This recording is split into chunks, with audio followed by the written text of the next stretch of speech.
നമസ്കാരം. ഒരു ഗ്രാമത്തിൽ രണ്ട് കർഷകരുണ്ടായി. ഒരാളുടെ പേര് രാഘവൻ, മറ്റേയാളുടെ പേര് മാധവൻ. ഒരു വർഷം മഴ വളരെ കുറവായിരുന്നു. വയലുകളെല്ലാം ഉണങ്ങി തുടങ്ങി. രാഘവൻ എല്ലാ ദിവസവും അല്പമല്പമായി തൻ്റെ വയലിലേക്ക് ഒരു ചെറിയ ചാലിലൂടെ വെള്ളം എത്തിക്കാൻ ശ്രമിച്ചു. കഠിനാധ്വാനമായിരുന്നു. ഓരോ ദിവസവും കുറച്ചു മണ്ണ് മാത്രം നീക്കാൻ കഴിഞ്ഞു. ഇത് കണ്ട ഗ്രാമവാസികൾ പലരും പരിഹസിച്ചു. ഇത്രയും ചെറിയ ജോലി കൊണ്ട് എന്ത് പ്രയോജനം, അവർ ചോദിച്ചു.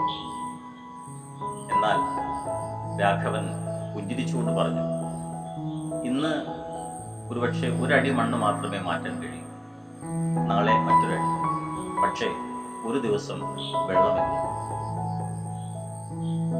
മാധവൻ അതേസമയം ചിന്തിച്ചു, ഇത്രയും വലിയ പ്രശ്നം എനിക്ക് ഒറ്റയ്ക്ക് പരിഹരിക്കാനാവില്ല.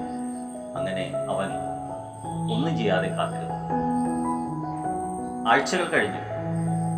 ഒരു ദിവസം രാഘവന്റെ ചാൽ വൃത്തിയായി. വെള്ളം വയലിലെത്തി. ഉണങ്ങിക്കിടന്ന വിളകൾ വീണ്ടും പച്ച പിടിച്ചു. മാധവന്റെ വയൽ അപ്പോഴും വരണ്ടു കിടന്നു. ഇത് കണ്ട ഗ്രാമത്തിലെ മൂപ്പൻ പറഞ്ഞു, പ്രശ്നങ്ങൾ പർവ്വതം പോലെ തോന്നുന്നത് അവയെ നോക്കി നിൽക്കുമ്പോഴാണ്. അവയെ നേരിടാൻ തുടങ്ങുന്ന നിമിഷം ആ പർവ്വതം ഓരോ കല്ലായി ഒളിഞ്ഞു തുടങ്ങും. ചില കാര്യങ്ങൾ ചെയ്യാൻ മെനക്കെടുക തന്നെ വേണം.